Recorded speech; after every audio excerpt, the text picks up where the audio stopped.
तो पेट है, यहां भी हजम करना पड़ता है, वो तुम चाहते नहीं हजम करना। तुम चाहते हो जैसे मिर्जापुर की कहानी लोड हो गई है, ऐसे इकोनॉमी जो क्लास में पढ़ाई जाती है वो भी लोड हो जाए, तो लोड हो जाएगी। अब मन का अपना एक नेचर है। तुम इतनी मूवी देखे, सारी मूवी डाउनलोडेड है यहां पे, 5000 जीबी का मटेरियल रखे हो, और एक एनसीईआरटी तुमसे तैयार नहीं हो रही है, क्योंकि तुम्हारा मन उसको पसंद ही नहीं करता। मन जिसको पसंद करता है ना, वो खुद ब खुद सेव कर लेता है, वो ऑटोमेटिक सिस्टम है उसका, और जिसको पसंद नहीं करता उसको डिलीट मार देता है। अब तुम्हें मन को पसंद करवाना है तो इसको टॉर्चर करना पड़ेगा। तो मान लो क्लास में नेशनल इनकम पढ़ाया गया, घर जाओ और 10 बार लिखो।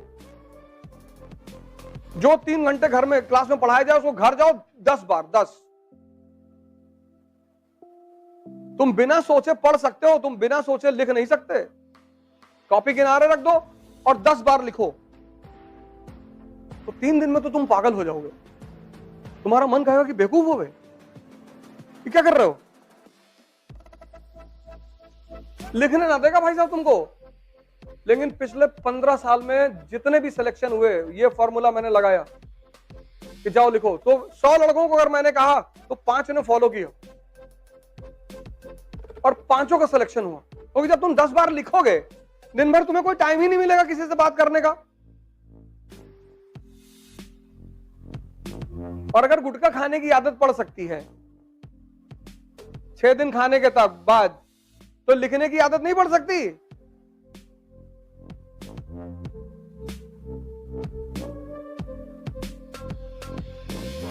तुम्हें अपने मन को, अपने मन की सेव पावर को इंक्रीज करना है। वो लिखने से होगी, जितना लिखोगे, जितना बोलो मत किसी से। कमरे में बैठ जाओ, जो पढ़ाया गया उसको लिखो 10-10 बार, 15-15 बार, आग लगा दो लिखते लिखते, पूरा कमरा भर गया। और महीने भर बाद तुम्हारा दिमाग कहीं और काम ही नहीं करेगा। इसको ट्रेन करना पड़ता है, उसी को साधना कहते हैं। ये जो मन को ट्रेन करने की कला है ना, इसी को साधना कहते हैं। एक फॉर्मूला है 20 पेजेस पर डे। आप लिखिए, आप किसी भी कोचिंग जाते हैं, कहीं भी जाते हैं, कोई टॉपिक खत्म होता है, उस टॉपिक को आप कम से कम 5 बार लिखिए। आप पढ़ने की आदत छोड़िए, लिखना शुरू करिए। एक फॉर्मूला है